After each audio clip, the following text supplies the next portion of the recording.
Assalomu alaykum. Ferazbek Muhammad. Bugun sizlar bilan yangi ekran seriyani ko'rib chiqamiz. Bu staircase. Hozir ekranni share qilaman. Xullas record va ko'rib turishingiz mumkin. Bu yerda staircase ekran masalasi. Unda bizlar nima qilishimiz kerak? Unda outputni ko'rib turganingizdek, bizlarga sample input beriladi. Bu nima?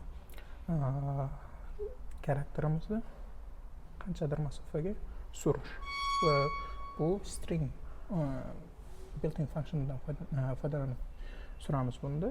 Bu boshda nimani ko'rib chiqsak, complete the staircase function, ya'ni staircase degani bu zinalar case, balki to'g'ri tarjima qildimmi yo'qmi bilmayman, lekin menga shunaqa tuyulyapti. Ko'rganingizdek, mana buni outputi qanaqa? Birma-bir zinalar, xuddi zinadek birma-bir kamayib tepadan pastga qarab ketadi. Va bunda sign nima deydi? Panjara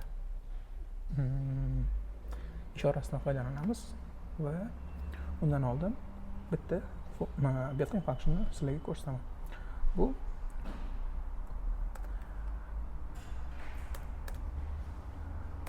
adjust va bu yerga albatta qanchaga num va adjust num berish kerak albatta function. Bu qanaqa funksiya? Bu built-in string uchun funksiya, o'shaning uchun bu yerda qo'sh tugmadan foydalanilgan. String qo'yiladi degan ma'noda. Va bunda nima bo'ladi? Asosan masalan karakter qo'ymoqchi bo'lsak, uni nechta qator qo'yib, nechta qatordan keyin yoz degan ma'noda nima qilishimiz mumkin? Shuni qarab ko'rsak, masalan, manimcha W3 Schools'da bor. Buni emas. Ko'rinayotgan bo'lsa, hozir adjust Python string method returned 20 characters long right justified version of the banana. Hop. 20 ta karakterda tekstimizni justified versiyasini bizga taqdim etadi. Masalan, mana shuni print qilib ko'raylik.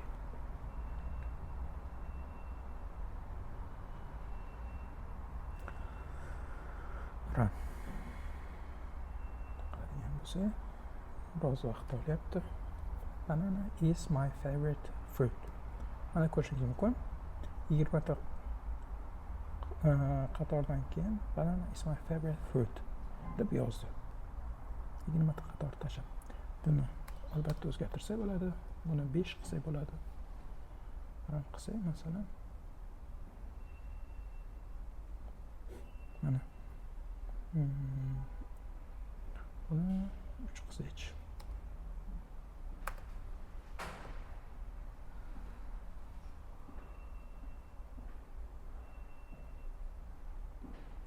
Shunaqa holatda. Buni endi shuni bu yoqda belgilaymiz. Farqini ko'rishingiz mumkin. Hozir x is not defined. Rostdan ham not defined text deymiz.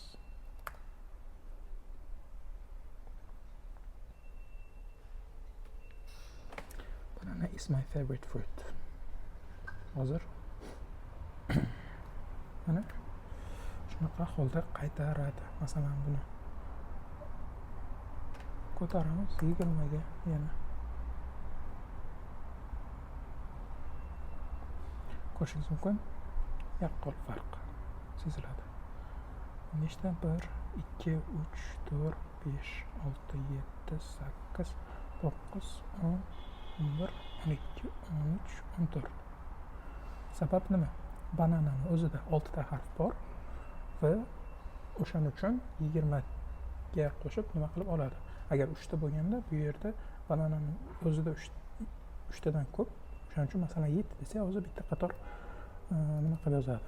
Bitta qator farq qiladigan bo'ladi bunda.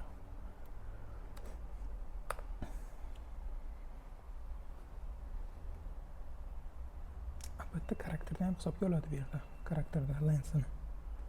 Masalan mana bu yerda endi bitta farq qilyapti.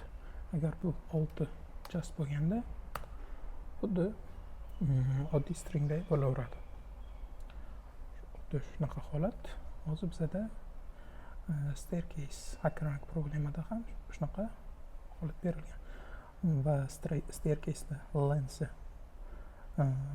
bir n ta bo'lishi kerak. Mana a single integer n denoting the size of the staircase, ya'ni kattaligi, uzunligiga nima beradi va bu e'tibor berishingiz mumkin. Har safar staircase bittadan ko'payib ketaveradi. Oxirgi nimani zindani print qilguncha. Va bunda biz albatta loopdan foydalanamiz. Undan oldin karakter degan variable yasab olamiz. Va albatta for I in range n print qil. Albatta right just bo'lishi kerak, sabab bu yerda qo'shimcha l just bo'lsa u ishlamaydi bu funksiyamiz bilan hozir. Albatta char dot l right just enter va albatta karakterimiz har safar bittaga ko'payadi. Shunaqa reshotka karakterga. Va buni run qiladigan bo'lsa, adashmasam xatolarsiz ishlaydi. Mana bir xil. Mana bizning holatimizda bu expected output. Va buni submit qiladigan bo'lsa, albatta success. Va biza 10 point oldik. Va buni qiyinlik darajasi adashmasam 98 edi. Unchalik qiyin emas. Va hozircha shular.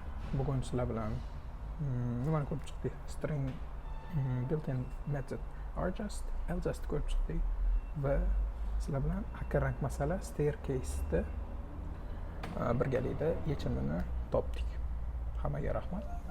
Sizlar bilan Firuzbek Hurmatov bo'ldi va keyingi epizodda ko'rishguncha.